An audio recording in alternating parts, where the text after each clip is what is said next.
शुक्लांबरधरं विष्णुं शशिवर्णं चतुर्भुजं प्रसन्नवदनं ध्यायेत् सर्वविघ्नोपशान्तये अगजाननपद्मार्कं गजाननमहर्निशम् अनेकदन्तं भक्तानाम् एकदन्तम् उपास्महे वागीशाद्याः सुमनसः सर्वार्थानाम् उपक्रमे यन्नत्वा कृतकृत्याश्रुस्तन्नमामि गजाननम् शारदा शारदां पूजवदना वदनाम्बुजे सर्वदा सर्वदास्माकं सन्निधिः सन्निधिं क्रियात् गुरुर्ब्रह्मा गुरुर्विष्णुः गुरुर्देवो महेश्वरः गुरुः साक्षात् परं ब्रह्म तस्मै श्रीगुरवे नमः शरदिन्दुविकासमन्दहासां स्फुरदिन्दीवरलोचनाभिरामाम् अरविन्दसमानसुन्दरास्यामरविन्दासनसुन्दरीं वासगे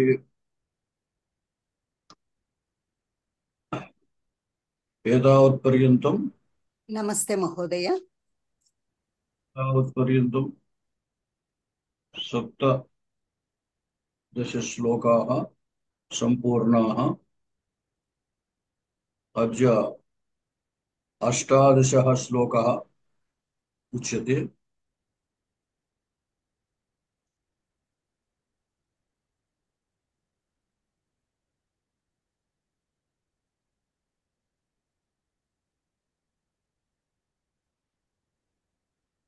आपीनभारोद्वहन प्रयत्नात् गृष्टिर्गुरुत्वाद् वपुषो नरेन्द्रः उभावलं चक्रतुरञ्चिताभ्याम् तपोवनावृत्तिपथं गताभ्याम्। सायंकाले गौः वसिष्ठस्य धेनुः नन्दिनी धेनुः आश्रमाय प्रचक्रमे इत्युक्तवान्। तां धेनुं दिलीपः अनुसरति। అనంతలక్ష్మి గారు ఏమిటి సందేహం? మహోదయ లాస్ట్ క్లాస్ లో 15 శ్లోకాలు అయ్యాయి. 16 నుంచి చెప్పాలి. 16 నుంచి చెప్పాలి. 17 చెప్పలేదు మహోదయ, సప్తదశ చెప్పలేదు. చెప్పలేదా? 17 చెప్పలేదు. పల్లవోత్తీర్ణ వరాహయూథ చెప్పారు అంటే 15, 16 చెప్పారు, 17 చెప్పలేదు మహోదయ. 17 అయిపోయిందమ్మా. అయిపోయింది. 17 కూడా అయిపోయింది. 17 అయిపోయింది సార్. 18 రేపు చెప్తారు. ఒకవేళ ఏదైనా అంకె తేడా ఉన్నాయేమో చూసుకోండి.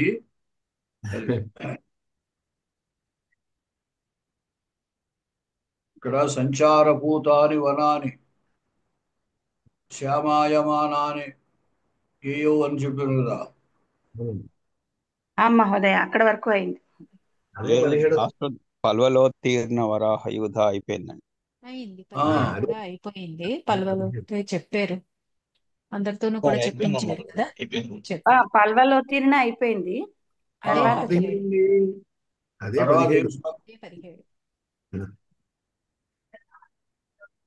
కరెక్ట్ గా చెప్పారు. కరెక్టే. భారోద్వహన ప్రయత్నా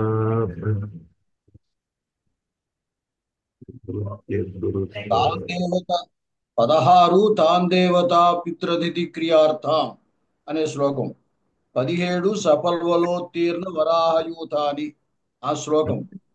16 అయితే నంబర్, నేను తప్పు నంబర్ వేసుకున్నాను. సరే సరే సరే. ఆపీనభారోద్వహన ప్రయత్నాత్ గృష్టిర్గురుత్వాద్ వపుషో నరేంద్రః ఉభావలం చక్రతురంచితాభ్యాం తపోవనావృత్తిపథం గతాభ్యాం. వాళ్ళిద్దరూ దిలీపః నందినీధేనుశ్చ ఆశ్రమం ప్రతి ప్రత్యాగచ్చంతి. తదనీం తేషాం గమన సౌందర్యం వర్ణయతి. अपीन भारोद्वहन प्रयत्नात् गृष्टिः गुरुत्वात् वपुषो नरेन्द्र उभावलञ्चक्रतुरञ्चिताभ्यां तपोवनावृत्तिपथं गताभ्याम् उभावलञ्चक्रतुः उभौ अलञ्चक्रतुः अलञ्चकार अलञ्चक्रतुः अलञ्चक्रुः अत्र द्वौ वर्तेते धेनुः नरेन्द्रः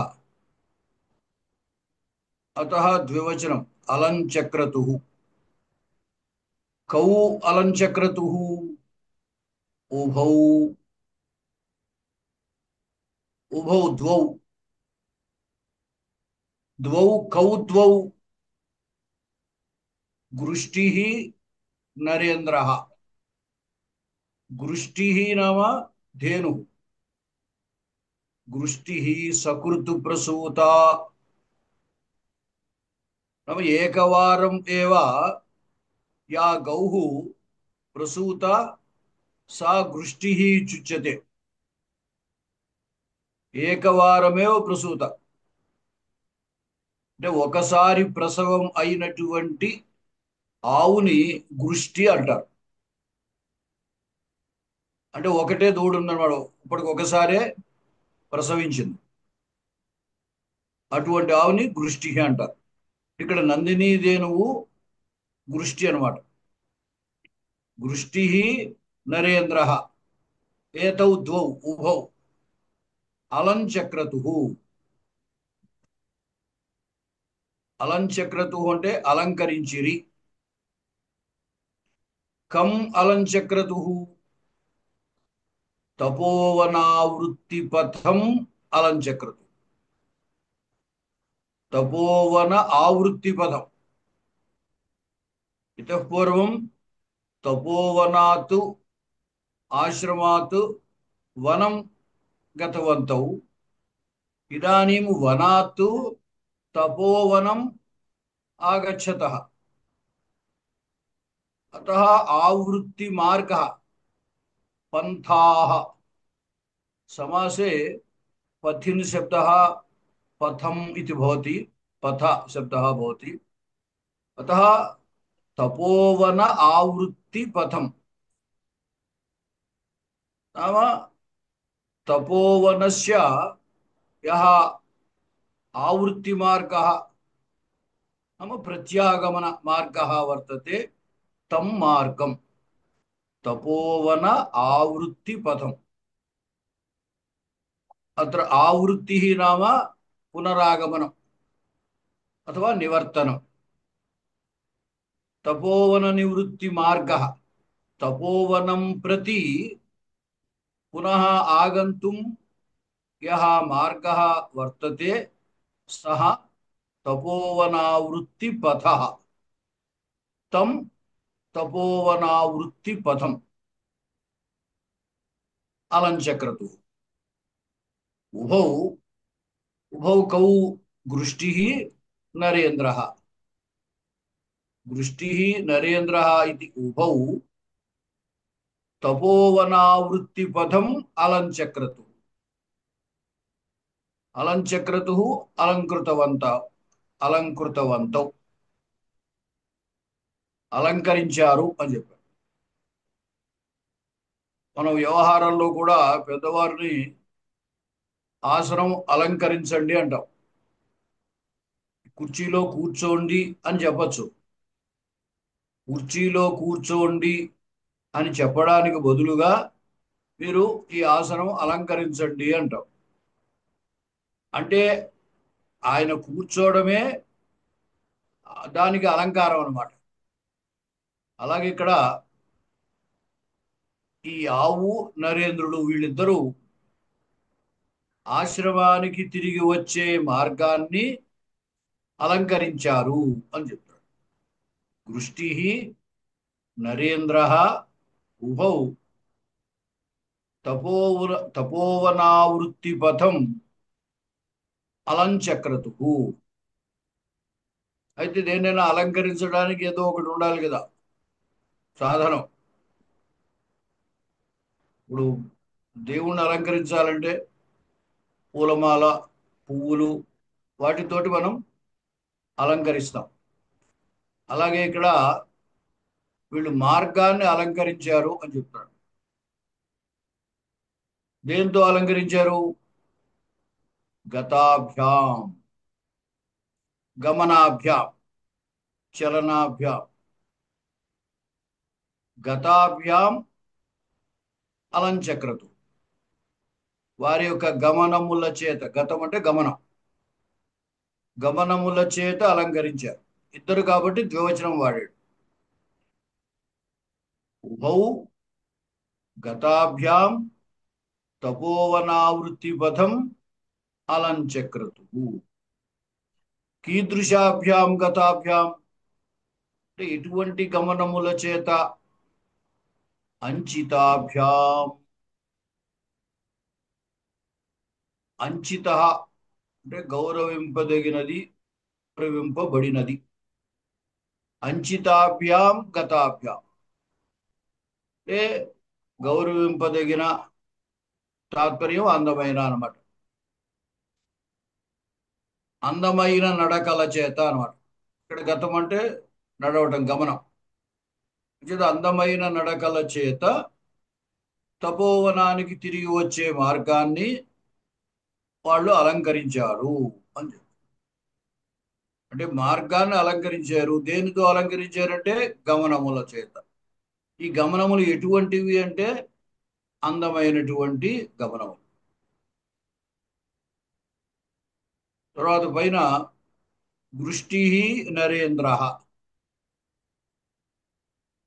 ఈ దృష్టి అనేటువంటిది ఒక దూడ కలిగినటువంటిది, ఒకసారి ప్రసవించినటువంటి ఆవుని దృష్టి అంటారు అని చెప్పారు. అది మెల్లగా నడుస్తోంది. మనం సాధారణంగా అందమైన నడకలని ఎప్పుడు ఎవరిని వర్ణిస్తాము? మెల్లగా నడిచే వాళ్ళనే ఆ నడక అందంగా ఉంది అని నన్ను చెప్తారు. అంతేగాని గబగబా తొందరగా నడిచేటప్పుడు అందమైన నడక అని ఎవరు అనరు. అందుచేత ఇక్కడ ఏమిటి? ఈ ఆవు, నరేంద్రుడు ఇద్దరు కూడా మెల్లగా నడుస్తున్నారు అన్నమాట. అంచితాభ్యాం గతాభ్యాం.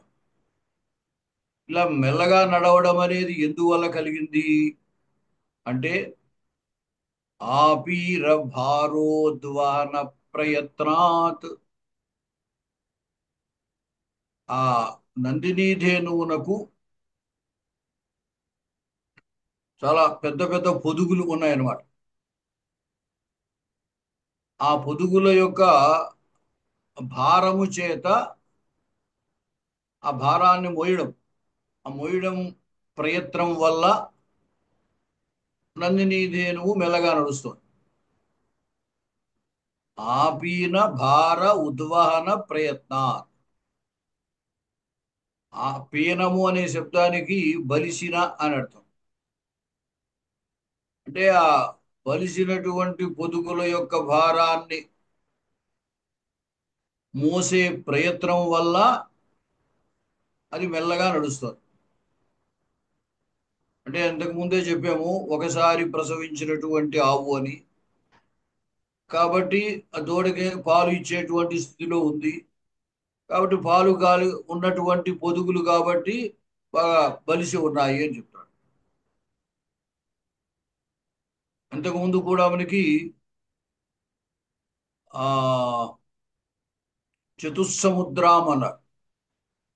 4 సముద్రములను కూడా మించి ఉన్నటువంటి పయోధరీ భూత చతుస్సముద్రం అని నందినీధేనువును వర్ణించారు. 4 సముద్రములు దాని పొదుగులుగా ఏర్పడి ఉన్నటువంటి అని చెప్పాడు. లేదా దాని పాల చేత సముద్రాలనే ధిక్కరించేటువంటి అటువంటి నందినీధేనువు అని చెప్పాడు ఇంతకు ముందు. కాబట్టి ఈ పొదుగుల యొక్క భారం వల్ల నందినీధేనువు మెల్లగా నడుస్తుంది అన్నమాట. ఈ రాజు ఎందుకు మెల్లగా నడుస్తున్నాడు? గురుత్వాత్ వపుష. వపుహు అంటే శరీరం. వపుష శరీరము యొక్క గురుత్వాత్ భారం వల్ల. ఈ గురుత్వము మనము బరువుగా ఉన్నదాన్ని గురువు అని, తేలికగా ఉన్నదాన్ని లఘువు అని అంటారు. ఈ గురువు లఘు శబ్దాలు గుణవాచకాలన్నమాట. చాలా సందర్భాల్లో ఇది ఇవి రకరకాల అర్థాల్లో వాడుతూ ఉంటారు.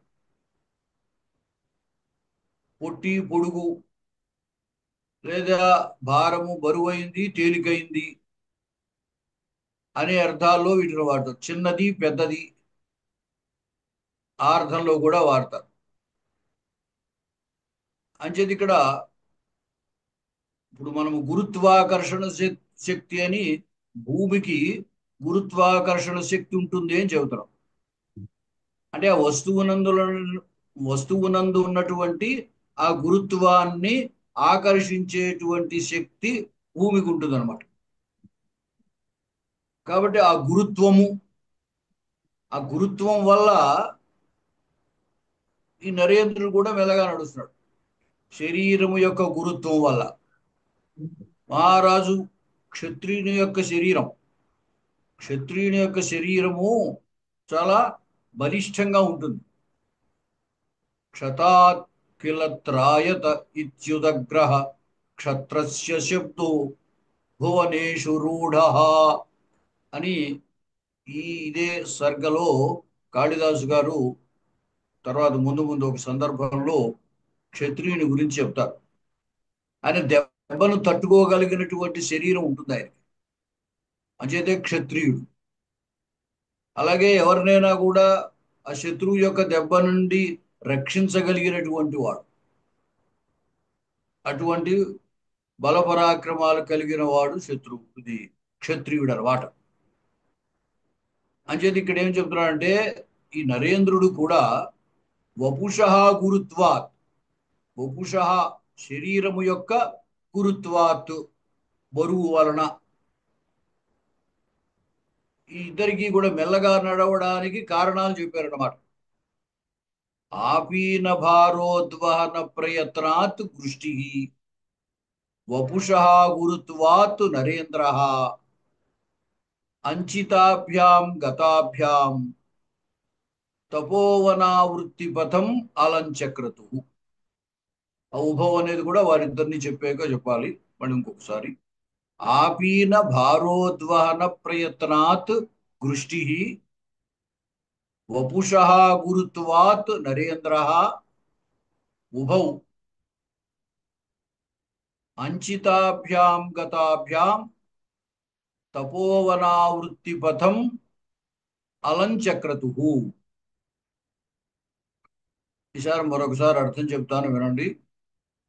ఆపీన భారోద్వహన ప్రయత్నాత్ అంటే బలిసిన పొదుగుల యొక్క భారమును మోసేటువంటి ప్రయత్నం వలన, ఆపీన అంటే బలిసినటువంటి పొదుగులు యొక్క బరువు వలన, బరువు అయితే బరువును, ఉద్వహన మోయిటయందు, ప్రయత్నాత్ ప్రయత్నం వలన, మోసే ప్రయత్నము అంటాం కదా, ఆ ప్రయత్నం వల్ల దృష్టి నందిని ధేనువు, వపుష శరీరము యొక్క గురుత్వాత్ భారము వలన, నరేంద్ర రాజు అంటే దిలీప్ మహారాజు, ఉభౌ వీరిద్దరూ, అంచితాభ్యాం అంటే అందమైనటువంటి గతాభ్యాం నడకల చేత,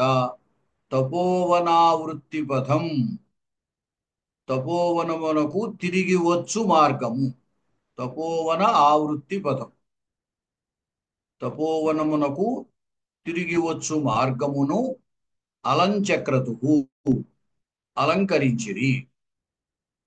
ఇంకొకసారి చెప్తాను అర్థం. ఆపీన భారోద్వహన ప్రయత్నాత్, ఆపీన బలిసిన పొదుగుల యొక్క బరువును ఉద్వాహన మోయుటయుందలి ప్రయత్నము వలన వృష్టి నందిని ధేనువు వపుష శరీరము యొక్క గురుత్వాత్ భారము వలన నరేంద్ర దిలీప మహారాజు ఉభౌ ఇద్దరును తపోవనావృత్తి అంచితాభ్యాం అందమైనటువంటి గతాభ్యాం నడకల చేత తపోవనావృత్తి పథం తపోవనమునకు తిరిగి వచ్చు మార్గమును అలంచక్రతు అలంకరించిరి.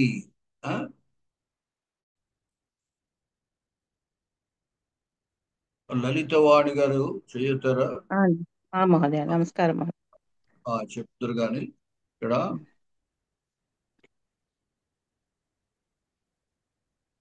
పదచ్ఛేదము ప్రతిపదార్థం ఇప్పుడు మీకు ఇప్పుడు చెప్పట్లేదు కదా, మామూలుగా అన్వయం ఉంది, దాన్ని చూసి చెప్పచ్చు మీరు. ప్రతిపదార్థం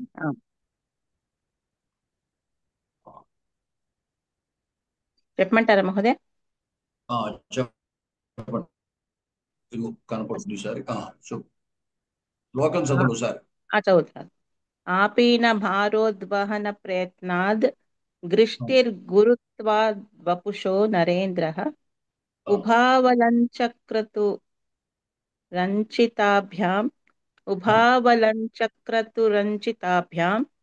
తపోవనావృత్తి పథం గతాభ్యాం. పదచ్ఛేదం. ఆపీన భారోద్వహన ప్రయత్నాద్ గృష్టిః గురుత్వాద్ వపుషః నరేంద్రః ఉభౌ అలంచక్రతుః అంచితాభ్యాం తపోవనావృత్తి పథం గతాభ్యాం. అన్వయః ఆపీన భారోద్వహన ప్రయత్నాద్ గృష్టిః. అన్వయం తెలుగులో తర్వాత చెప్తాను మహోదయ. గృష్టిః అన్వయం అర్థం తర్వాత చెప్తాను మహోదయ. చెప్పేయమంటారా? అన్వయం చెప్తూనే తెలుగులో అర్థం చెప్తూనే చెప్పమంటారా? అన్వయంతో పాటు అర్థం చెప్పండి. అలాగే. ఆపీన భారోద్వహన ప్రయత్నాద్. ఆపీన బాగా బలిసిన పొదుగు యొక్క ఉద్వహన అంటే భారమును మోయిచున్నటువంటి. ఒక నిమిషం.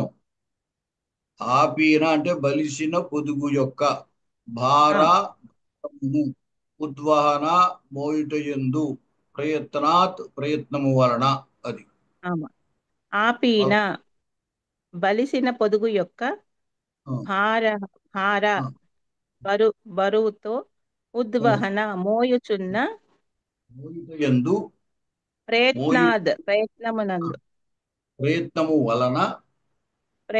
వలన పంచమేమో ప్రయత్నము వలన గృష్టిః ఆ నందిని ధేనువు వపుషః శరీరము యొక్క గురుత్వాద్ బరువు వలన నరేంద్రః దిలీప మహారాజు ఉభౌ ఇద్దరు అంచితాభ్యాం అలంకరించబడిన గతాభ్యాం నలకల వలన. అంచితాభ్యాం అంటే అందమైన సారీ మహోదయ. అంచితాభ్యాం అందమైన గతాభ్యాం నడకల చేత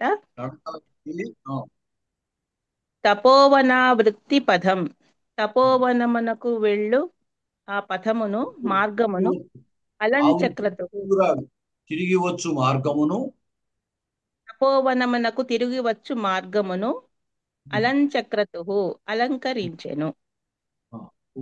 అలంకరించిరి.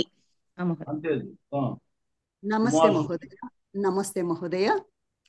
ఆపీన భారోద్వహన ప్రయత్నాద్ గృష్టిర్ గురు త్వాద్వపుషో నరేంద్రః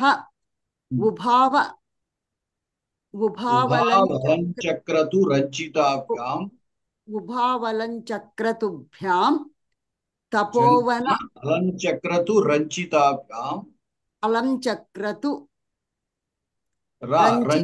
రంచితాభ్యాం తపోవనావృత్తిపథం గతాభ్యాం పదచ్ఛేదః ఆపీన భారోద్వహన ప్రయత్నాద్ గృష్టిః గురుత్వాద్ వపుషః నరేంద్రః ఉభౌ అలం చక్రతుః అంచితాభ్యాం తపోవనావృత్తిపథం గతాభ్యాం. అన్వయః ఆపీన భారోద్వహన ఆపీన పొదుగుల యొక్క భారము చేత భారమును వహన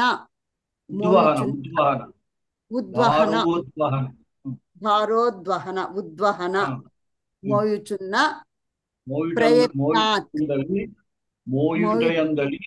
మోయుటయందలి ప్రయత్నము వలన గృష్టి నందిని ధేనువు వపుషః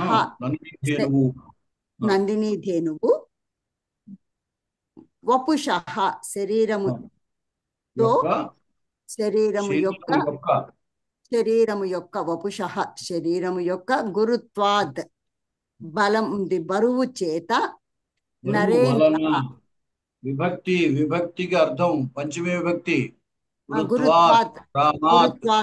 గురుత్వాద్ బలము నుండి నరేంద్ర దిలీప మహారాజు ఉభౌ ఇద్దరును అంచితాభ్యాం అందమైన గతాభ్యాం నడకలచే తృతీయ అంచితాభ్యాం గతాభ్యాం అందమైన నడకల చేత తపోవన వృత్తి పథం తపోవనమునకు తిరిగి వచ్చు మార్గముని అలంచక్రతు అలంకరించారు. మీరు ఎవరైనా సరే మీరు చెప్పేటప్పుడు దాని యొక్క విభక్తి ప్రయత్నాత్ పంచమ విభక్తి, వపుషః షష్ఠి, వపుస్ అనే శబ్దము, ఈ అహా అనేది పంచమికి షష్ఠికి అహా మరుత్తు శబ్దం గుర్తుపెట్టుకోవాలి. హలంత శబ్దాల్లో మరుత్తు శబ్దం గుర్తుపెట్టుకుంటే దాని విభక్తి ఏమిటో తెలుస్తుంది. అలాగే గురుత్వాత్ పంచమి, భ్యామ్ అనేది తృతీయ చతుర్థి పంచమి మూడిట్లో ఉంటుంది. ఇక్కడ మనం ఇంతగా చెప్పుకున్నప్పుడు తృతీయ చెప్పాం, అవి గుర్తు పెట్టుకోవాలి. పథం అనేది ద్వితీయ విభక్తి, అది ఆ విభక్తి దాని అర్థం చెప్తుండాలి. సరే, అనంతలక్ష్మి గారు. మహోదయ చెప్పండి. ఆపీన భారోద్వహన ప్రయత్నాద్ గృష్టిర్గురుత్వాద్ వపుషో నరేంద్రః ఉభావలంచక్రతురంచితాభ్యాం తపోవనావృత్తి పథం గతాభ్యాం. అర్థం చెప్పండి. అన్వయం దగ్గర వరుసకు అర్థం చెప్పండి. ఇంకా అన్వయము అర్థము కలిపి చెప్పండి. అలాగే. ఆపీన భారోద్వహన ప్రయత్నాద్ భారమైన పొదుగుల యొక్క భారమును మోయుట వలన గృష్టి గోవు వపుషో గురుత్వాద్ వపుషః గురుత్వాత్ అంటే శరీరం యొక్క భారము వలన నరేంద్ర దిలీప మహారాజును ఉభౌ వీరిద్దరు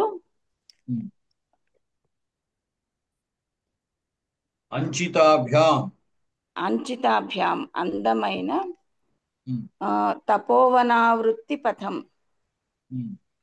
తపోవనమునకు తిరిగి వచ్చు మార్గమును అలంచక్రుహు అలంకరించిరి. అందమైన నడకల తర్వాత అనంతలక్ష్మి గారు అయ్యారు కదా, సుధర్మ గారు. आपि न भारोद्वहन प्रयत्नात् गृष्टिर्गुरुत्वात् वपुषो नरेन्द्रः उभावलञ्चक्रतुरञ्चिताभ्यां तपोवनावृत्तिपथं गताभ्याम् आपीन భారోద్వహన ప్రయత్నాత్ బలిసిన పొదుగుల భారమును మోయుటయందలి ప్రయత్నము వలన గృష్టి నందినీధేనువు వపుషః శరీరము యొక్క గురుత్వాత్ భారము వలన నరేంద్రః దిలీప మహారాజు ఉభౌ ఇద్దరును అంచితాభ్యాం అందమైన గతాభ్యాం నడకలచే తపోవన వృత్తి పథం తపోవనమునకు తిరిగి వచ్చు పథమును అలంచక్రతు అలంకరించిరి. తర్వాత మూర్తి గారు.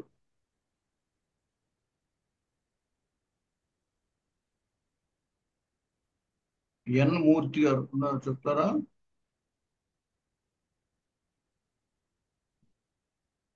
మూర్తి గారు చెప్తున్నానండి. చెప్తారా? చెప్తున్నాను. ఆపీన భారోద్వహన ప్రయత్నాత్ దృష్టిర్గురుత్వాత్ వపుషో నరేంద్రః ఉభావలంచక్రతురంచితాభ్యాం తపోవనావృత్తిపథం గతాభ్యాం ఆపీన భారోద్వహన ప్రయత్నాత్ దృష్టిః గురుత్వాత్ వపుషః నరేంద్రః ఉభౌ అలంచక్రతుః అంచితాభ్యాం తపోవనావృత్తిపథం గతాభ్యాం ఆపీన భారోద్వహన ప్రయత్నాత్ బలిసిన పొదుగుల యొక్క భారమును మోయుట వలన మోసే ప్రయత్నం వలన గృష్టి నందినీధేనువు వపుషః శరీరము యొక్క గురుత్వాత్ బరువు వలన నరేంద్రః దిలీప మహారాజును ఉభౌ ఇరువురును అంచితాభ్యాం అందమైనటువంటి గతాభ్యాం నడకతో తపోవన వృత్తి పథం తపోవనమునకు తిరిగి వచ్చు మార్గమును అలంచక్రతు అలంకరించిరి. సరే, ఇంకెవరైనా చెప్తారా? ఇంకెదరికి వెళ్దాం. నెక్స్ట్ శ్లోకం. ఒక సందేహం గురుగారు. రామ్ గారా, చెప్పండి. ఇప్పుడు పీన అంటే బాగా బలిసిన అన్నారు కదా, ఆ అనే ఉపసర్గ ప్రయోజనం ఏంటండి? ఇక్కడ ఎలా మారుస్తుంది దాన్ని పీన అనే పదాన్ని? బలిసిన బాగా బలిసిన. ఓకే, అంటే మామూలుగా కూడా ఎవరన్నా బలిసిన వాడిని చెప్తే పీనహ అని చెప్తారు. అయితే ఇక్కడ ఆవు సంగతి చెబుతున్నారు కాబట్టి ఇక్కడ ఆపీన శబ్దానికి యౌగికార్థం కాకుండా డైరెక్ట్ గా ఆపీనం అంటేనే పొదుగు అని అర్థం అనమాట. నా రెండో ప్రశ్న అదే ఉంది. అక్కడ పొదుగు అనే పదం లేదు కదా, పీన అంటే బలిసిన అన్నారు, భారోద్వహన్ అంటే భారం పోయడానికి అన్నారు. అంటే కొన్ని చోట్ల ఏమిటంటే యౌగికార్థం ఒక చోట ఫిక్స్ అయిపోయి ఉంటుంది అనమాట. యోగ రూఢము అంటారు. ఇప్పుడు పంకజం అన్నాం అనుకోండి, పంకజం అంటే బురదలో పుట్టింది అని అర్థం. కానీ బురదలో పుట్టిన అన్నింటినీ మనం పంకజం అనం, పద్మాన్నే పంకజం అంటాం. అలాగేమిటంటే ఆపీనం అంటే బాగా బలిసిందని అర్థం వాస్తవానికి. లిటరల్ మీనింగ్ అంటే ఇక్కడ బలిసింది పొదుగు కాబట్టి ఆపీన అంటే బలిసిన పొదుగు అని చెబుతున్నాం. ఒకవేళ ఇక్కడ బలిసిన చెప్పకపోయినా నష్టమేం లేదు. అదే నా డౌట్.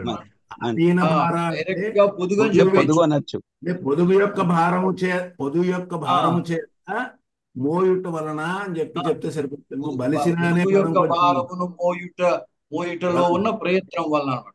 అంటే మోయడానికి చేసే ప్రయత్నం. అదే, ఎందుకంటే బలిసిన అంటే కొంచెం అందంగా లేదని అనిపిస్తోందండి. అందంగా లేదంటారా?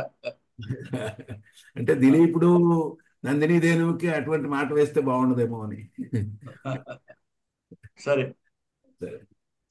అంటే బలిసిన పొదుగు అంటే పెద్ద పెద్ద పొదుగులు ఉంటాయి కదండి, ఎక్కువ బాలిస్తాయి. ఆ ఉద్దేశంతో చెప్పారు అంతే. అంచేతే ఆపీన శబ్దానికి సాక్షాత్తుగా కూడా పొదుగు అని అర్థం.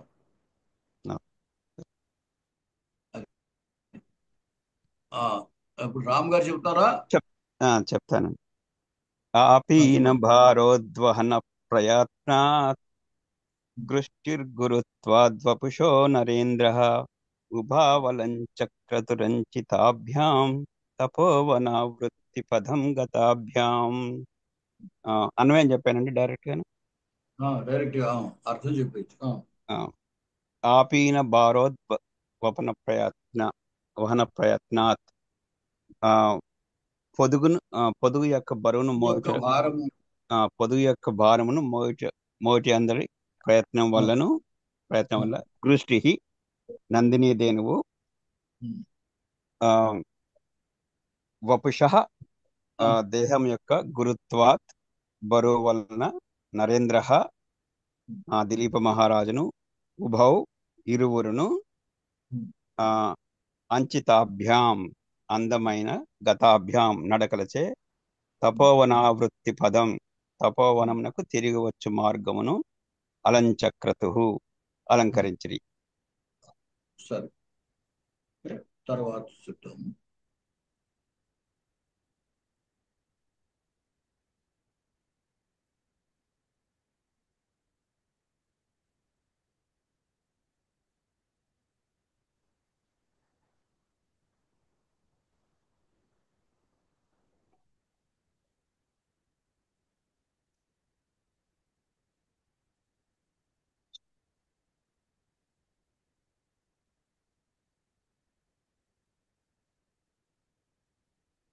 వశిష్ఠధేనోరనుయాయినంతం ఆవర్తమానం వనితావనాంతాత్ పపౌ నిమేషాలసవక్ష్మ పంక్తి ఉపోషితాభ్యామివ లోచనాభ్యాం.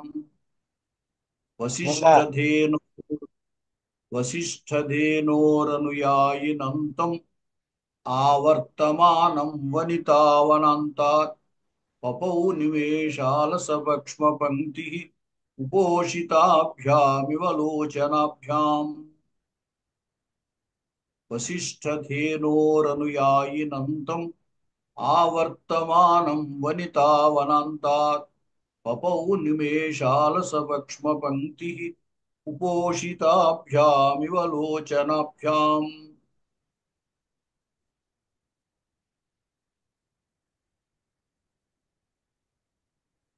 పదచ్ఛేదం.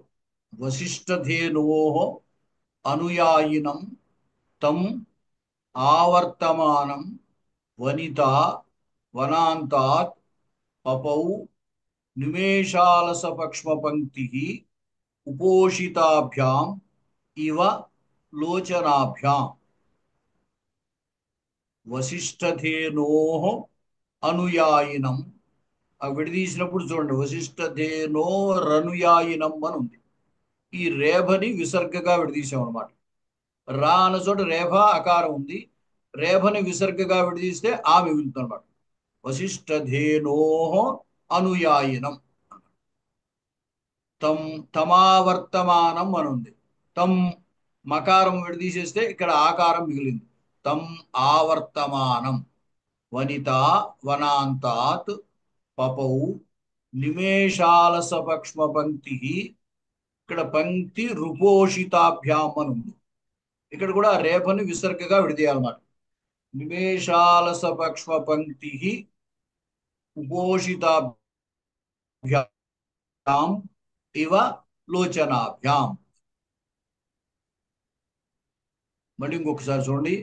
వశిష్ఠధేనోః అనుయాయినం తం ఆవర్తమానం వనితా వనాంతాత్ పపౌ నిమేషాలసపక్ష్మ పంక్తి ఉపోషితాభ్యాం ఇవ లోచనాభ్యాం. దీంట్లో పపౌ అని పాధాతుకి పరోక్ష లిట్, ప్రథమ పురుష ఏకవచనం. పాపానే త్రాగుట అని అర్థం. పపౌ త్రాగెను. పపౌ అంటే త్రాగెను. ఎవరు త్రాగారు? దీంట్లో ప్రథమా విభక్తి ఎవరు ప్రశ్న? కా పపౌ. దీంట్లో ప్రథమా విభక్తి ఏదో చెప్పగలరా? వనిత.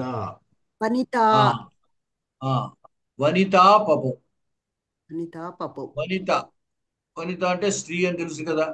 ఇక్కడ మనకి స్త్రీ ఎవరున్నారు? దూడ. నందిని కూతురు. ఆ నందిని ధేనువు కూతురు. నందిని కూతురు. అంటే స్త్రీ. స్త్రీ దూడ. వా, ఆశ్రమంలో స్త్రీ ఎవరున్నారు ఇప్పుడు ఇక్కడ? సుదక్షిణ. సుదక్షిణాదేవి. అక్కడ వనిత అంటే సుదక్షిణాదేవి. ఎందుకంటే ఆవు, ఆవు దూడ ఇవన్నీ స్త్రీ వ్యక్తులే కానీ డైరెక్ట్ గా స్త్రీ కాదు కదా. అవును. ఆవు అంటే ఆవు జాతిలో అది స్త్రీ అంతే తప్ప సాధారణంగా స్త్రీ అనగానే మనుష్య స్త్రీయే కదా చెప్పబడేది. కాబట్టి ఇక్కడ వనిత అంటే స్త్రీ అంటే ఎవరన్నమాట? సుదక్షిణ. వనిత పపౌ. వనిత పపౌ అంటే ఆ సుదక్షిణీదేవి, సుదక్షిణాదేవి త్రాగెను అని అని అర్థం. దేన్ని త్రాగింది అని వెంటనే వస్తుంది కదా. వనిత పపౌ అంటే ఆమె సుదక్షిణాదేవి త్రాగెను. దేనిని త్రాగెను? త్రాగడానికి ఏదో ఒక పదార్థం ఉండాలి కదా. దేనిని? కం ద్వితీయ. వశిష్ఠధేనోః. దాంట్లో ద్వితీయ ఏదో చెప్పండి. ఆ ద్వితీయకి సరిపోతుంది అంతే కదా. దేనిని కం పపౌ. వశిష్ఠధేనో అనుయాయినం. ఏది చెప్పండి. అనుయాయినం. ఆవర్తమానం. ఆ ద్వితీయ ఏది ఉంటే అది. అక్కడ తం అనుంది. ఆవర్తమానం, అనుయాయినం ఈ మూడు ద్వితీయ. అనుయాయినం ద్వితీయ, ఆవర్తమానం ద్వితీయ, తం ద్వితీయ. తం పపౌ అతనిని త్రాగేసింది.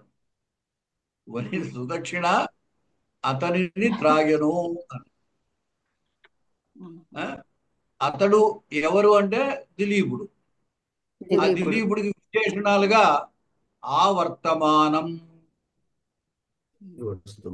ఆవర్తము చెప్పాడు. ఆవృత్తి మార్గం అని. ఆవర్తనం అంటే తిరిగి రావటం, తిరిగి వస్తున్నటువంటి దిలీపుణ్ణి అని. ఎక్కడి నుంచి తిరిగి వస్తున్నాడు? అంత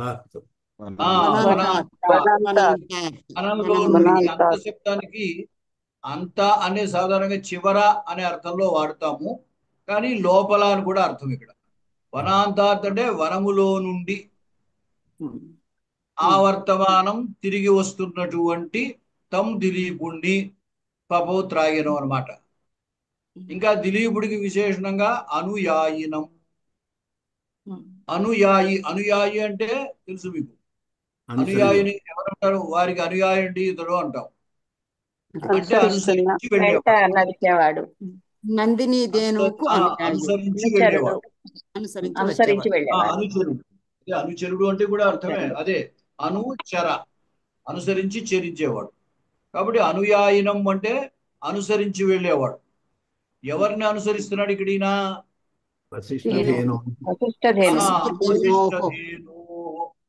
వశిష్ఠధేనువు యొక్క అనుయాయి. ఫలానా వారి యొక్క అనుయాయి అంట కదా. అంచేత వశిష్ఠధేనువు యొక్క అనుయాయి. అలాగా వశిష్ఠధేనువును అనుసరిస్తున్నటువంటి, వనంలో నుండి తిరిగి వస్తున్నటువంటి తం ఆ దిలీపుణ్ణి పపౌ త్రాగెను. త్రాగడము అనగానే సాధారణంగా మనం త్రాగడం నోటితోటే త్రాగుతాం, కానీ ఇక్కడ నోటితో త్రాగినప్పుడు నోటితో చెప్పక్కర్లేదు. కానీ ఇక్కడ త్రాగడానికి విధిగా చెప్పారు. లోచనాభ్యాం. లోచనం అంటే కన్ను. లోచనాభ్యాం కళ్ళతో త్రాగించాడు. రెండు కళ్ళతో. అంటే ఇప్పుడు చూడండి, వాడు తినేసేటట్టు చూస్తున్నాడు అంటాం మనం. వ్యక్తి పర్టికులర్ గా తీక్షణంగా ఒకరినే చూస్తూ ఉన్నట్టయితే ఏమంటాం?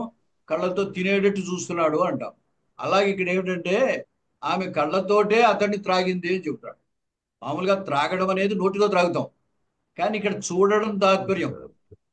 అతన్నే ఆసక్తిగా ఏకాగ్రతగా చూస్తోందనమాట. కాబట్టి కళ్ళతో త్రాగుతోందని చెప్పాడు. లోచనాభ్యాం, కళ్ళతో ద్వితీయ విభక్తి. త్రాగుతోంది.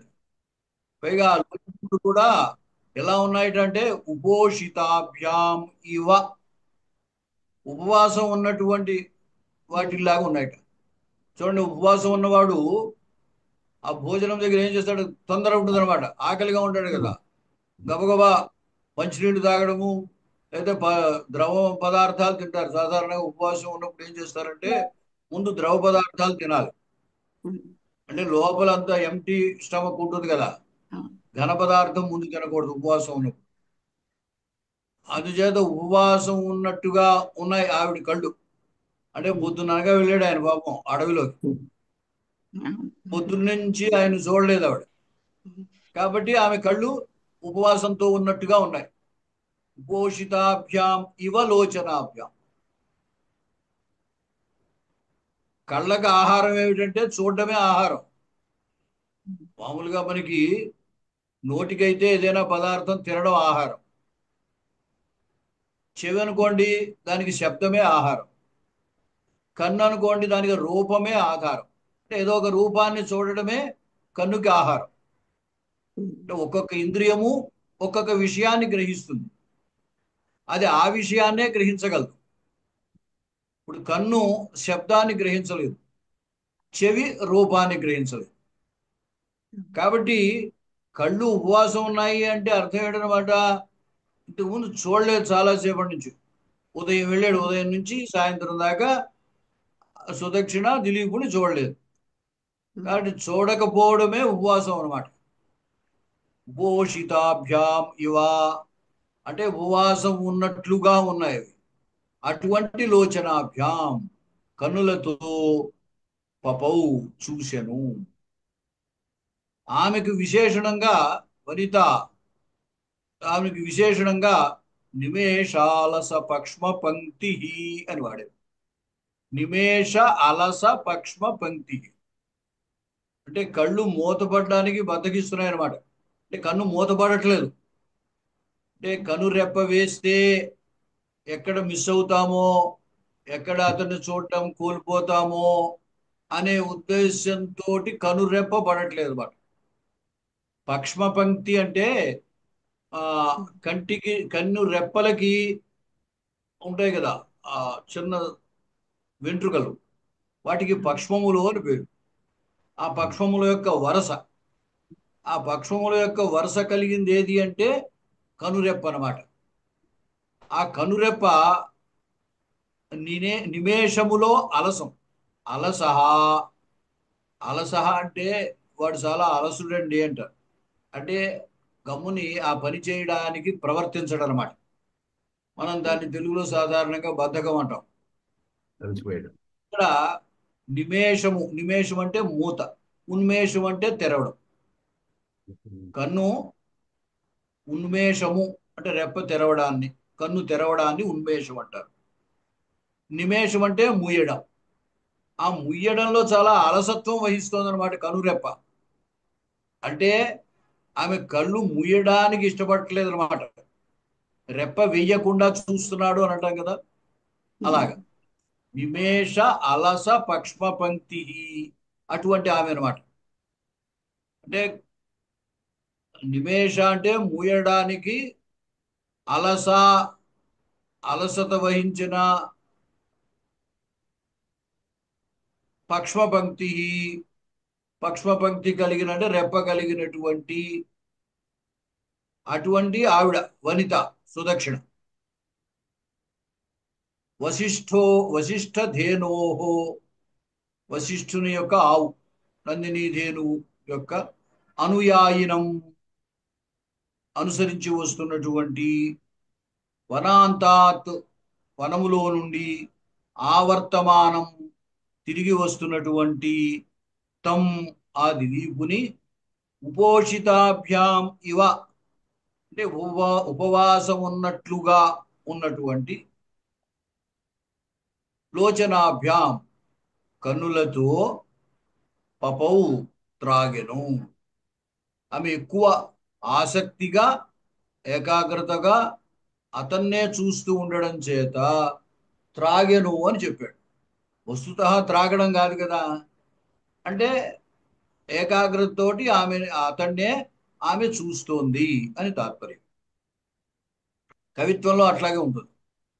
సాధారణంగా అయితే కళ్ళతో చూస్తోంది అని చెప్పాలి. చూస్తోంది అని చెబితే దాంట్లో విశేషము లేదు. కళ్ళతో తాగుతోందని చెప్పినప్పుడే ఆమె చాలా ఆసక్తితోటి ఏకాగ్రతతోటి కనురెప్ప వేయకుండగా అతన్నే చూస్తోంది అనే అర్థము ఈ పపౌ అనే దాని వల్ల వస్తుంది అనమాట. అంటే ఆ చూడడంలో ఉన్న ఏకాగ్రత, తీక్ష్ణత లేదా తీవ్రత, ఆసక్తి ఈ త్రాగెను అనడం వల్ల సూచింపబడుతుంది అనమాట. ఇంకొకసారి చూడండి. వశిష్ఠధేనోహో లేదా ముందు నిమేషాలస పక్ష్మ పంక్తి అది కూడా చెప్పచ్చు. నిమేషాలస పక్ష్మ పంక్తి అంటే కనురెప్ప వేయుటలో అలసత వహించిన అయితే అలసమైన రెప్పలు కలిగినటువంటి వనిత ఆ సుదక్షిణ వశిష్ఠధేనోహో వశిష్ఠుని యొక్క ఆవును అనుయాయనం అనుసరించి వస్తున్నటువంటి లేదా అనుసరిస్తున్నటువంటి వనాంతాత్ వనములో నుండి ఆవర్తమానం తిరిగి వస్తున్నటువంటి తం ఆ దిలీపుని ఉపోషితాభ్యాం ఇవ ఉపవాసం ఉన్నట్లుగా ఉన్న లోచనాభ్యాం కన్నులతో పపౌ త్రాగెను అని అర్థం. చెప్తారా? అహం వదామి నేను మహోదయ. చెప్పనండి. ఎవరు? లక్ష్మి గారు చెప్పండి. వశిష్ఠదేవోరను లక్ష్మి గారు చెప్పండి. నేను చెప్పండి. చెప్తానండి. వశిష్ఠ లక్ష్మి గారు ఎవరో ధేనోహో చెప్పండి. నేనండి లక్ష్మి. చెప్పండి. వశిష్ఠధేనోహో వశిష్ఠధేను యొక్క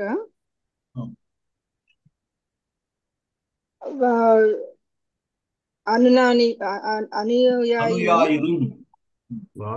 అనుయాయినం అంటే అనుసరిస్తున్న వాడైన వనాంతాత్ వనము నుంచి వనాంతాత్ వనం నుంచి ఆవర్తమానం తిరిగి వస్తున్నటువంటి తం ఆ దిలీపుని నిమేషాలస పక్ష్మ పంక్తి కన్రెప్పలు వేయటకి కూడా అలసత్వంతో కూడినటువంటి వనిత దిలీపుని భార్య దిలీపుని యొక్క భార్య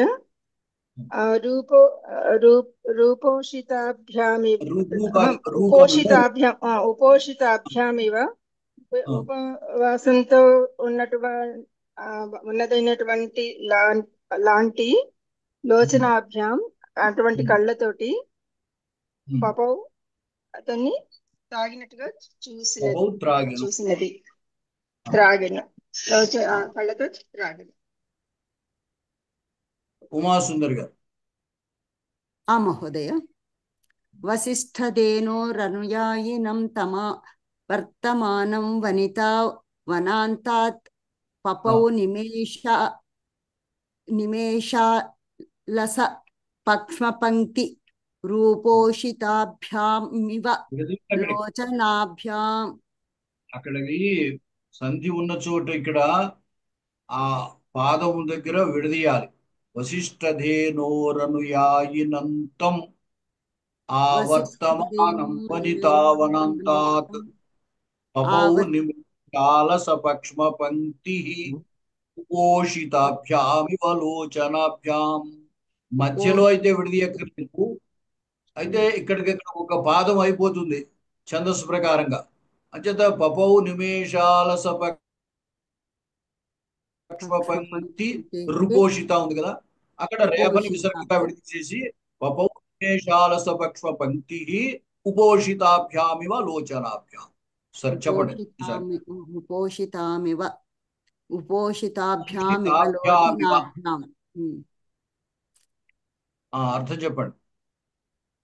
అన్వయ వశిష్ఠధేనోః వశిష్ఠధేను యొక్క వశిష్ఠుని ధేనువు యొక్క అనుయాయినం అనుసరించి వస్తున్నవాడైనటువంటి వనాంతాత్ వనములో నుండి ఆవర్తమానం తిరిగి వస్తున్నటువంటి తం అతడిని వనిత సుదక్షిణాదేవి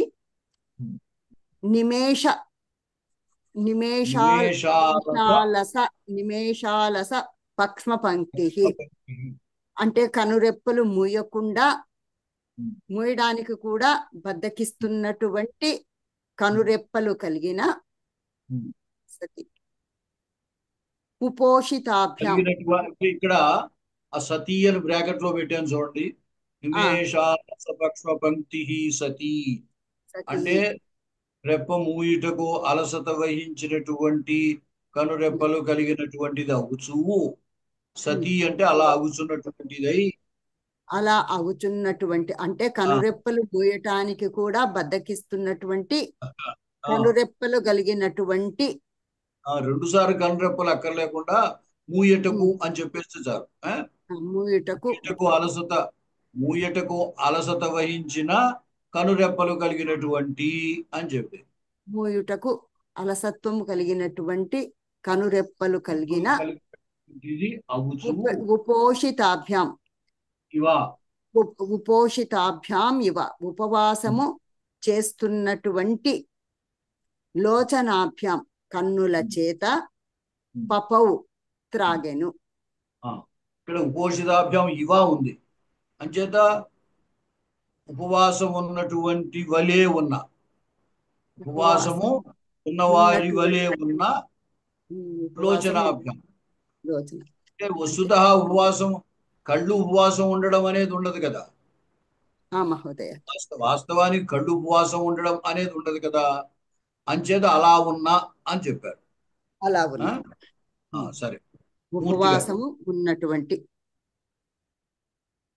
ఉపోషితాభ్యాం ఇవ పపౌకి ముందుకు చేరిస్తే ఇంకా మీనింగ్ బాగుంటుందండి. అంటే ఉపవాసం ఉన్నదాని వలె తాగెను అని, లేదంటే కళ్ళకే ఉండాలా అది ఆ విశేషణం? అదే అంటే ద్వివచనం ఉంది కదా, ఉపోషితాభ్యాం లోచనాభ్యాం రెండు ద్వివచనము తృతీయ విభక్తి కదా. సరేనండి, అర్థమైంది. తర్వాత నేను చదవనండి. చెప్పండి మూర్తి గారు.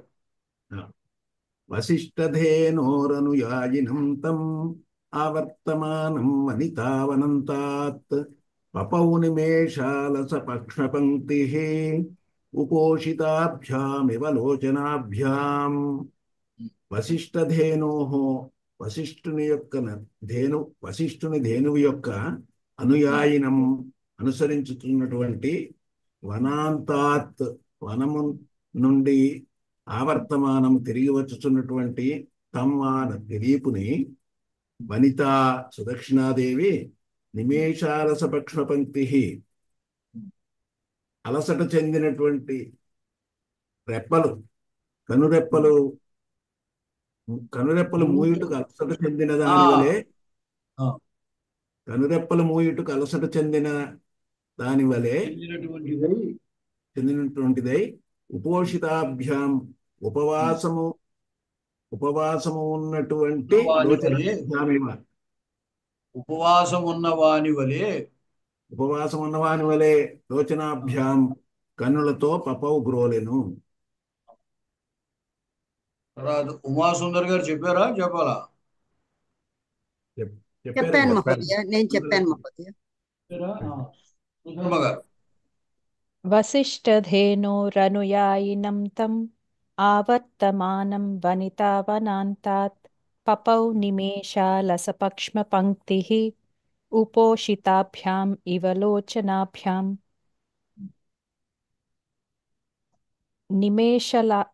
నిమేషాలస పక్ష్మ పంక్తిః మీరు ఆ, ఇందాక రెండోసారి చెప్పారు కదా, ఫస్ట్ ఇది కూడా చెప్పచ్చని, అలా అయినా చెప్పచ్చండి, లేకపోతే సరే ఓన్లండి ఇక్కడ అన్వయం ఎదురు కూడా ఉంది కదా, అది చూసి చెప్పండి. ఓకే. వశిష్ఠధేనో, వశిష్ఠధేనువు యొక్క అనుయాయినం ఆమ్, అనుసరించు వాని వలె, వానిని వానిని అనుసరించు వానిని, వనాంతాత్ వనము నుండి, ఆవర్తమానం తిరిగి వచ్చుచున్న, తం దిలీపుని, నిమేషాలస పక్ష్మ పంక్తి, ఆ, రెప్పలు మూయుటకు అలసత్వము పొందిన కన్నులు కల సతి, ఆ, సతి కన్నులు కల వనిత అగుచువు అన్నమాట. అగుచువు, వనిత సుదక్షిణాదేవి, దిలీపుని భార్య అయిన సుదక్షిణాదేవి, ఆ, ఉపోషితాభ్యాం ఇవ ఉపవాసమున్నట్లు వలె, ఉన్నటువంటి వాని వలె, లోచనాభ్యాం కన్నులతో, పపౌ త్రాగెను. ఆ. ఇక్కడ అన్వయం చెప్పాడు ఏమిటంటే మనకి సాధారణంగా తెలుగు యొక్క ప్రభావం చేత సాధారణంగా కూడా వాక్యంలో కర్త కర్మ క్రియ అట్లా ఉంటాయి. అందుచేత ముందు కర్త వనిత, ఆమె సుదక్షిణ, సుదక్షిణకి విశేషణం నిమేషాలస పక్షుపంక్తి అనమాట. అంచేత అట్లా చెప్పడం జరిగింది. నిమేషాలస పక్షుపంక్తి వనిత, ఆమె రెండోది కర్మ ద్వితీయ. అంచేత అతనికి విశేషణాలు అవన్నీ కూడా వశిష్ఠదేనోహ అనుయాయినం, వనాంతాత్ ఆవర్తమానం, తం అతనిని చూసింది అంటే దేంతో చూసిందో సాధనం కరణం. తర్వాత తృతీయ విభక్తి అనమాట. లోచనాభ్యాం పప్పు. ఇప్పుడు అంటే ఆ మన వాక్య నిర్మాణములో సంస్కృతంలో ఉన్న సౌకర్యం ఏమిటంటే కర్త కర్మ క్రియ అదే వరుసలో చెప్పాలని ఏమీ లేదు. ఇక్కడ ముందు కర్మని చెప్పి, తర్వాత కర్తని చెప్పి, తర్వాత సాధనం కన్నులు చెప్పి, తర్వాత క్రియాపదం చెప్పారు అన్నమాట. అంటే మల్లినాథ సూరి వ్యాఖ్యానంలో ఈ పద్ధతిలో ఉంది. అంచేత నేను ఫైనల్గా ఇచ్చేటప్పుడు ఆయన ఇచ్చినటువంటి వ్యాఖ్య పద్ధతిలో ఇస్తున్నాను. అయితే మనం అర్థం చేసుకునేటప్పుడు సాధారణంగా ఆకాంక్షలో ఎట్లా చేస్తారంటే పపౌ అంటే త్రాగెను, వెంటనే కహా పపౌ ఎవరు త్రాగారు, కర్తవ్య ప్రశ్న అనమాట. ఇక్కడ స్త్రీ కాబట్టి కా పపౌ ఎవరు త్రాగెను, అప్పుడు వనితా పపౌ ఆమె సుదక్షిణ త్రాగింది. ఆమెకి విశేషణం ఏదైనా ఉంటే అక్కడే చెబుతుంటారు అనమాట. వనిత కీదృశి ఎటువంటి ఆమె, నిమేషాలస పక్షవంతి.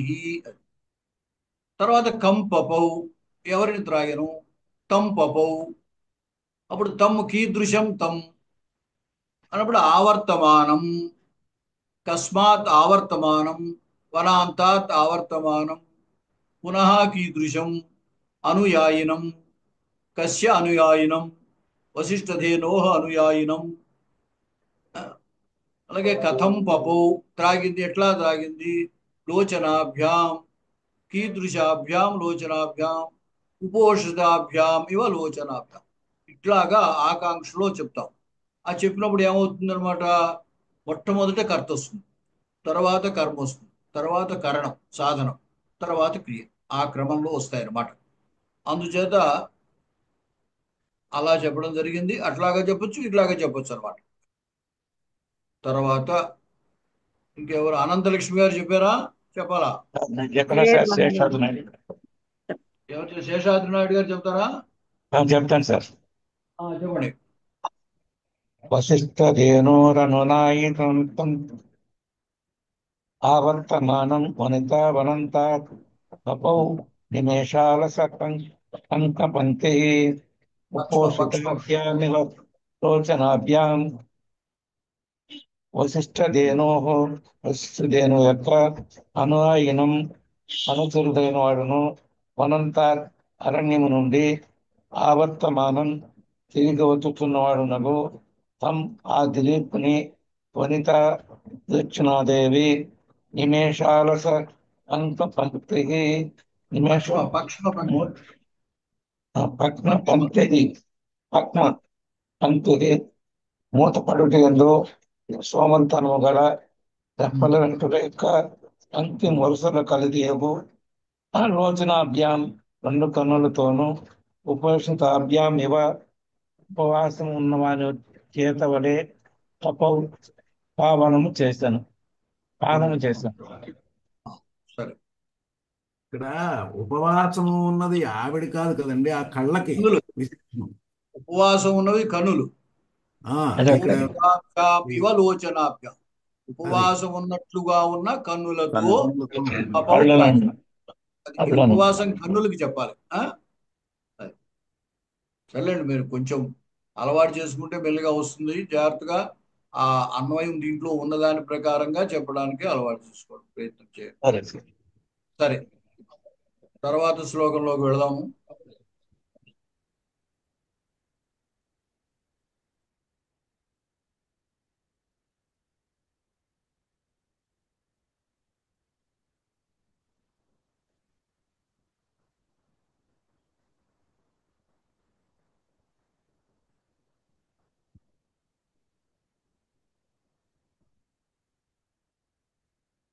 పురస్కృతా వర్త్మని పార్థివేన ప్రత్యుద్గతా పార్థివ ధర్మపత్ర్యా తదంతరే సా విరరాజధేను దినక్షపా మధ్యగతే వసంధ్యా. పురస్కృతా వర్త్మని పార్థివేన ప్రత్యుద్గతా పార్థివ ధర్మపత్ర్యా తదంతరే సా విరరాజధేను దినక్షపా మధ్యగతే వసంధ్యా. పురస్కృత వర్త్మని పార్థివేన ప్రత్యుద్గత పార్థివ ధర్మపత్న్యా తదంతరే సా విరరాజ ధేను దినక్షపా మధ్యగత ఇవ సంధ్యా. పునః పురస్కృత వర్త్మని పార్థివేన ప్రత్యుద్గత పార్థివ ధర్మపత్న్యా తదంతరే సా విరరాజ ధేను దినక్షపా మధ్యగత ఇవ సంధ్యా. మరలా పురస్కృత వర్త్మని పార్థివేన ప్రత్యుద్గత పార్థివ ధర్మపత్న్యా తదంతరే సా విరరాజ ధేను దినక్షపా మధ్యగత ఇవ సంధ్యా. ఇక్కడ ఆ సమయంలో ఉన్నటువంటి దృశ్యాన్ని వర్ణిస్తున్నారు కాళిదాసు. వనంలో నుండి ఆవుతో పాటుగా దిలీపుడు ఆశ్రమం దగ్గరికి వస్తున్నాడు. ఆ వస్తున్నటువంటి దిలీపుణ్ణి సుదక్షిణ చూస్తోంది. అంటే సుదక్షిణ ఆ ఆశ్రమం గుమ్మంలో ఉందనుకోండి. వనంలో నుండి ఆవు వెనకాల దిలీపుడు వస్తున్నారు. అక్కడ ఎలా ఉందన్నమాట, ఆవు మధ్యలో ఉంది, ఆవుకి ముందు ఈ గుమ్మంలో ఉన్నటువంటి సుదక్షిణ ఉంది, ఆవు వెనకాల దిలీపుడు ఉన్నాడు అనమాట. అంచేత మధ్యలో ఉన్నటువంటి ఆవుని సంధ్యతో పోలుస్తున్నాడు ఆయన. సంధ్యా ఇవ విరరాజ.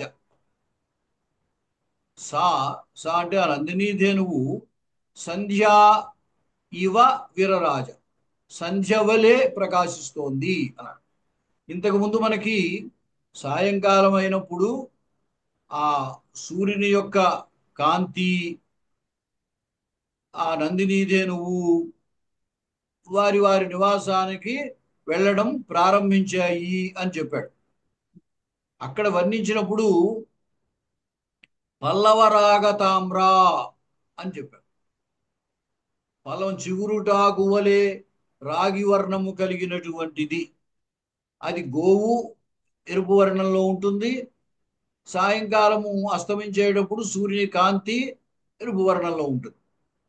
అంటే దాన్ని బట్టి మనకి ఏం తెలుస్తోంది అంటే గోవు ఈ ఎరుపు వర్ణంలో ఉన్నది, చిగురుటాకు వంటి ఎర్రని వర్ణంలో, తామ్ర వర్ణంలో గోవు ఉన్నది అని తెలుస్తుంది. ఇంతకుముందే ఎలాగా సాయంకాలపు సూర్యుడితో పోల్చి చెప్పేశాడు. సాయంకాలపు సూర్యుని యొక్క కాంతితో, అస్తమించే సూర్యుని యొక్క కాంతితో పోల్చి చెప్పడం జరిగింది. అంచేది ఇప్పుడు ఏమన్నాడు ఆయన?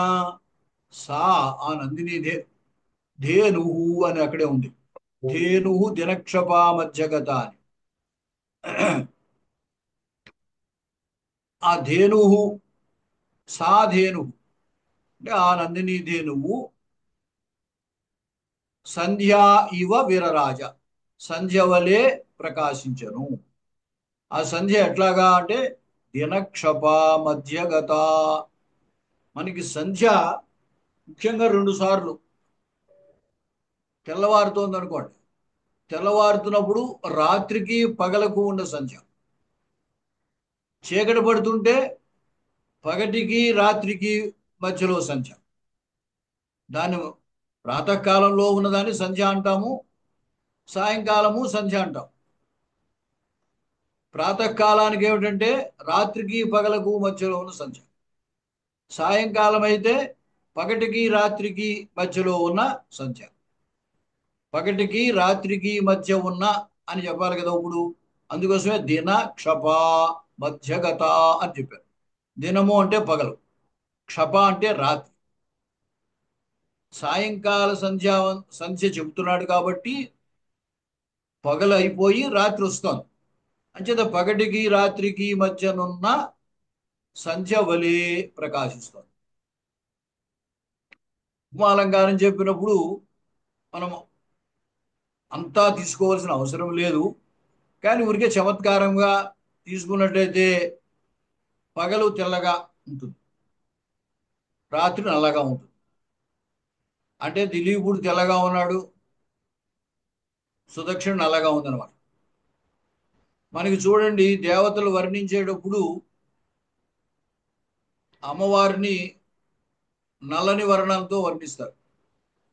అమ్మవారి సౌందర్యాన్ని వర్ణించేటప్పుడు. అంచేది అలాగా సుదక్షిణ నల్లగా ఉందంటే తక్కువ చేయడం ఏమి కాదనమాట. క్షప అంటే రాత్రి, రాత్రి నల్లగా ఉంటుంది. దినము అంటే పగలు, పగలు తెల్లగా ఉంటుంది. కాబట్టి అలాగా ఉన్నది అని ఊహించుకోవచ్చు ఊరికే చమత్కారంగా. కానీ ఇక్కడ పోలిక అనేది సంధ్యతోటే పోలిక. సంధ్యకి గోవుకి ప్రధానమైన పోలిక అది ఉపమాలంకారంలో. ఉపమాలంకారం అంటే కొన్ని అలంకారాలు కూడా మీకు చెప్తానండి దీంట్లో. ఉపమాలంకారం అంటే ఏమిటంటే ఒక తెలియని దాన్ని తెలిసిన దానితో పోల్చి చెప్తారు. నందిని ధేనువు ఎలా ఉందో మనకి తెలియదు, సంధ్య ఎలా ఉంటుందో మనకి తెలుసు, సాయంకాలపు సంధ్య ఎలా ఉంటుందో మనకి తెలుసు. కాబట్టి మనకి తెలిసినటువంటి సంధ్యతో పోల్చి గోవును వర్ణిస్తున్నారన్నమాట. అప్పుడు పోలికప్పుడు సర్వాత్మన అంతా అలాగే ఉండదు, భేదం ఉంటేనే పోలిక చెప్పాలి. వాడులా ఉన్నాడు అని ఎవరినైనా అంటే వాడు వీడు వేరువేరు, వేరువేరు ఇద్దరు వ్యక్తులు ఉన్నప్పుడే వీడు వాళ్ళ ఉన్నాడు అని అనడం కుదురుతుంది. ఇద్దరు ఒకేలా ఒకరే అయితే వీడు వాళ్ళ ఉన్నాడు అని అనరు. అంచేది ఎప్పుడు కూడా పోలిక భేదముతో కూడి ఉంటుంది అనమాట. అంటే సర్వాత్మన మనం ఇక్కడ సంధ్యతో పోలిక తీసుకోకర్లేదు. ఆ వర్ణము చూసి సంధ్యలా ఉన్నది అని. సాయంకాలం సంధ్య ఎర్రగా ఉంటుంది కాబట్టి సూర్యుని కాంతి, అలా ఎర్రగా గోవు ఉన్నది అని. అక్కడ ఎలా అయితే సంధ్య పగటికి రాత్రికి మధ్యలో సంధ్య ఉంటుందో, ఇక్కడ దిలీపుడికి సుదక్షిణకి మధ్యలో ఈ గోవు ఉన్నది అని చెప్తున్నాడు అనమాట. సరే చూడండి, అప్పుడు ఎవరు ఎక్కడున్నారో చెప్పడం కోసమని పై లైన్ చెప్పాడు. పురస్కృత వర్త్మని పార్థివేనా సాధేను. ఆ ఆవు పురస్కృత, పురహ కృత, పురహ అంటే ఎదురుగా చేయబడిన, ముందుగా చేయబడిన ఎవరి చేత? పార్థివేనా, రాజు చేత. అంటే రాజు చేత ముందుగా చేయబడిన అంటే రాజుకు ముందు ఉన్నటువంటి అని అర్థం. ఎప్పుడు? వర్త్మని, మార్గంలో నడిచి వచ్చేటప్పుడు ముందు నందిని ధేనువు, దాని వెనకాల రాజు వస్తున్నారు. కాబట్టి రాజుచే ముందుగా చేయబడిన, ముందు ఉంచబడిన. ప్రత్యుత్గత పార్థివ ధర్మపత్న్యా, వాళ్ళు వస్తుంటే సుదక్షిణ ఎదురెళ్ళింది. అంతే కదా, ఎవరైనా వస్తుంటే మనం ఏం చేస్తాం? లోపల నుంచి గుమ్మంలోకి వస్తాం, లేదా ఇంకా ముందుకు గేటు వరకు వస్తాం, లేకపోతే ఇంకా ఎదురుగా వస్తాం. ప్రత్యుత్గమనము అంటారు. అంటే వారికేసి ఎదురు వెళ్ళటాన్ని వీడుకోలు, ఎదురుకోలు అంటూ ఉంటారు. ఎదురుకోలు అంటే ఎవరైనా వస్తుంటే మన ఆహ్వానం పలకడాన్ని ఎదుర్కోలు అంటారు. ఎవరిని వెళ్తుంటే పంపించడాన్ని వీడ్కోలు అంటారు. అంచేత ఇక్కడ ఆమె ఎదురేగి వాళ్ళని ఆహ్వానిస్తోంది అనమాట.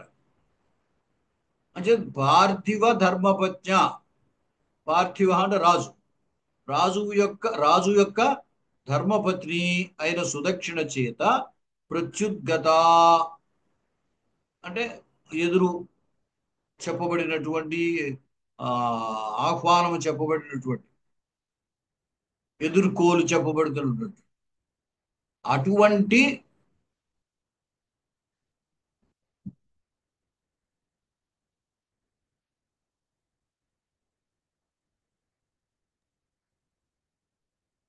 మూర్తి గారి స్క్రీన్ వచ్చినట్టుందండి. ఇదేదో ఇది ఎందుకు వచ్చిందో సరే, ఒక్క నిమిషం.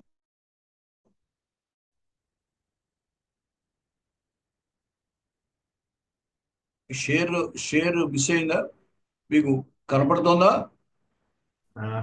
లేదు మహోదయ, కనిపించలేదు. లేదు. స్క్రీన్ పోయింది అదే మహోదయ. అది ఒకవేళ మిస్ అయింది. చెప్తాను.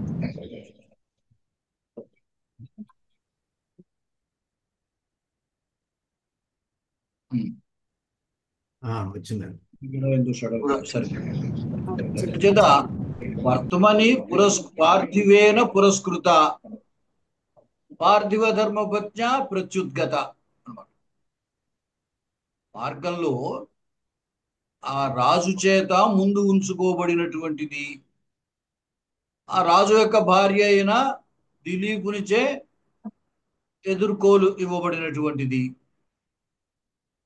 అటువంటి సాధేనువు, ఆ నందిని ధేనువు తదంతరే, వారిరువురి మధ్యలో, తయోహ అంతరే తదంతరే, వారిరువురి మధ్యలో దినక్షపా మధ్యగత సంధ్యా ఇవ, పగటికి రాత్రికి మధ్యనున్న సంధ్య వలె విరరాజా ప్రకాశించను.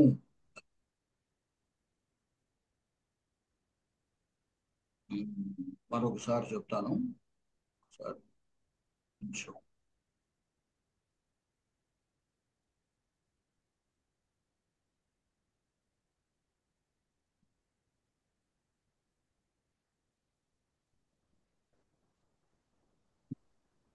గురువు గారు, ప్రత్యుద్గతలో దకారానికి పొల్లు పెట్టాలి కదండి. కరెక్ట్. అందుకని చదివినప్పుడు కొంచెం ఇబ్బంది అయింది, ప్రత్యుద్గత అన్నట్టుగా. అవును, సరి చేస్తా. ప్రత్యుద్గత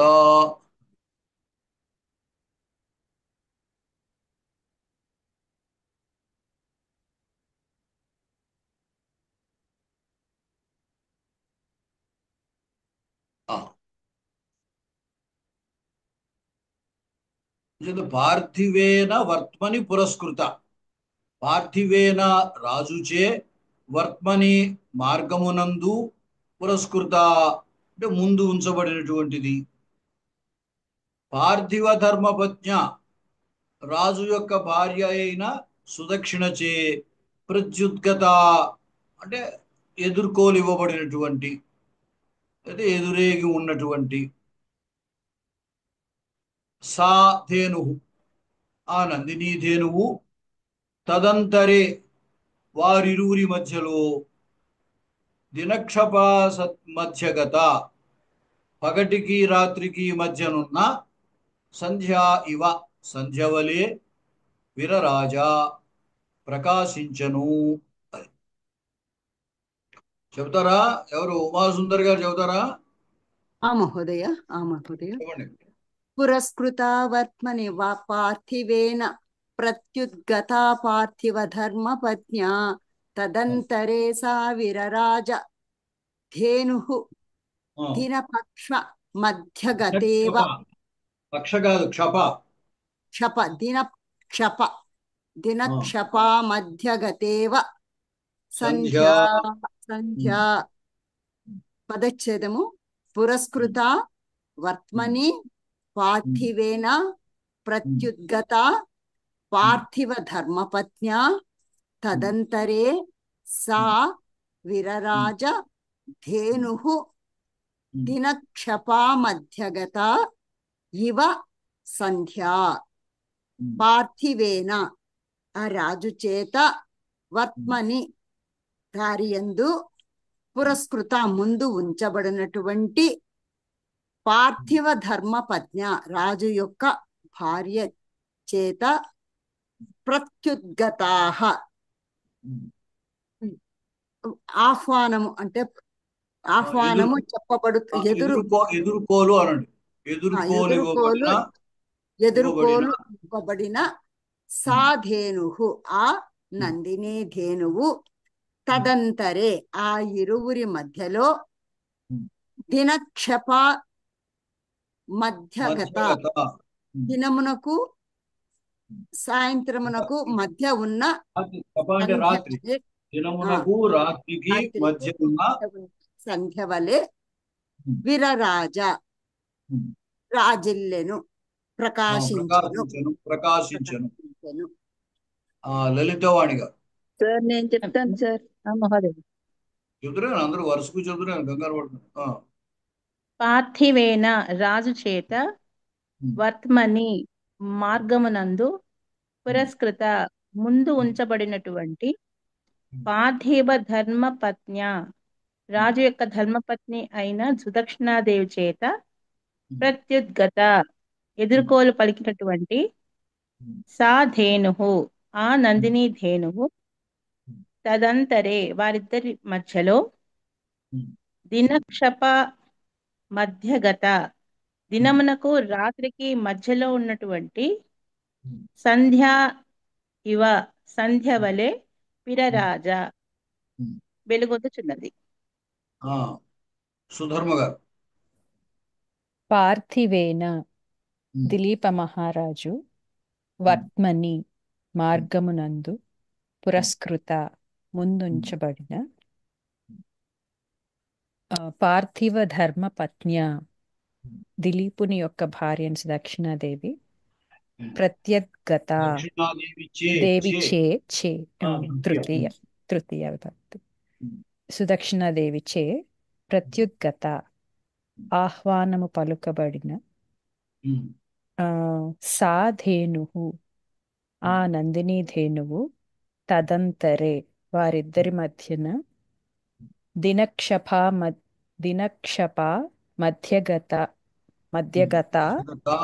మధ్యగత సంధ్యా ఇవ విరరాజ. సో దినక్షప మధ్యగత దినము రాత్రికి మధ్యనున్న, సంధ్యా ఇవ సంధ్య వలె, పగటికి రాత్రికి అంటే బాగుంటుంది. పగటికి రాత్రికి మధ్యనున్న సంధ్య వలె, విరరాజ విరాజిల్లెను. మూర్తి గారు.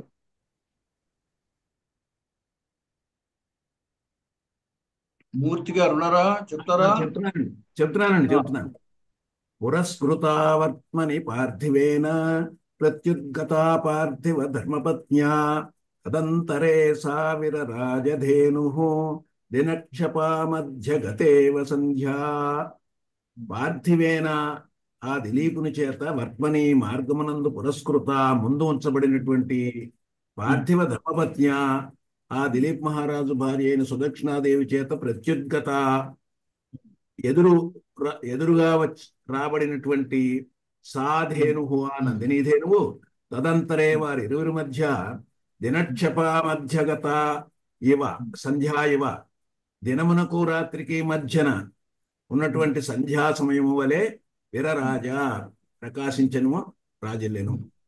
అనంతలక్ష్మి గారు చెప్పారా? అనంతలక్ష్మి గారు మహోదయ చెప్తే పురస్కృతావర్త్మని పార్థివేన పురస్కృతావర్త్మని పార్థివేన ప్రత్యుద్గత పార్థివ ధర్మపత్న్యా తదంతరే సా విరరాజధేను దినక్షపా మధ్యగతేన సంధ్యా. చెప్పారా? ఇప్పుడు చెప్తున్నారా? చెప్పండి. శ్లోకం చదివాను మహోదయ.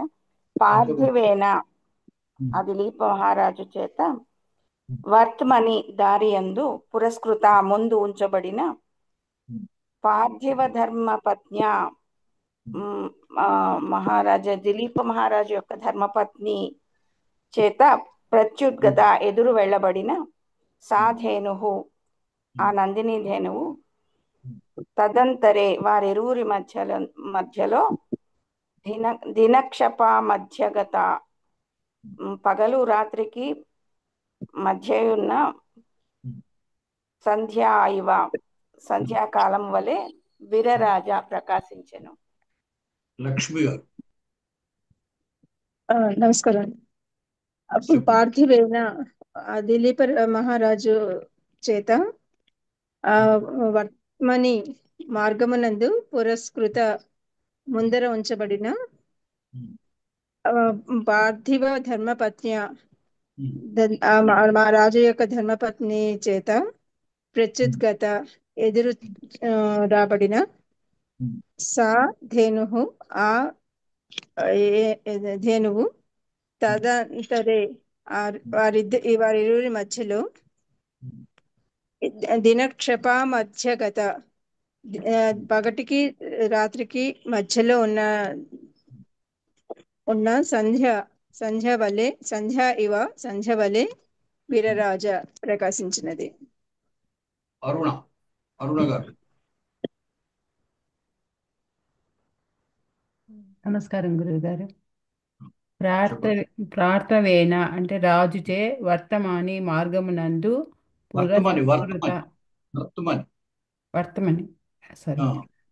మార్గమునందు పురస్కృత ముందు ఉంచబడిన పార్థివ ధర్మపత్న్య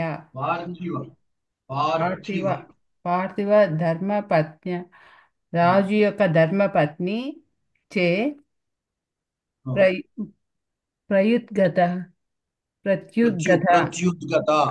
ప్రత్యుద్గత ఎదురుగా వెళ్ళి ధేనువు నందిని ధేనువు తదంతరే వారిరువురి మధ్యలో దినక్షప మధ్యగత పగలు రాత్రికి మధ్య ఉన్న సంధ్యాకాలము ఇవ వలె విరరాజ అంటే ప్రకాశించింది. శేషాద్రి నాయుడు గారు చెప్తారా? చెప్తాను సార్. చెప్పండి. పురస్కృత వర్త్మని పార్థివేన ప్రత్యుద్గత పార్థివ ధర్మపత్న్య తదంతరే సా విరరాజధేను దివక్షప మధ్యగతేన సంధ్యా.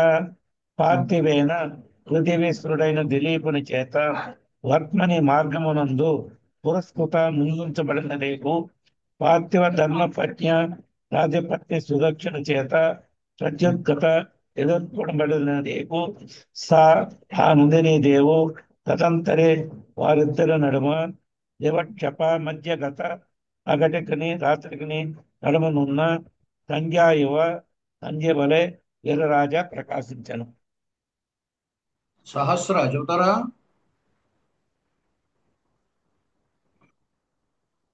చెప్తావమ్మా? బయట ఉన్నాను సార్, చెప్పలేను సార్. బయట ఉన్నాను సార్.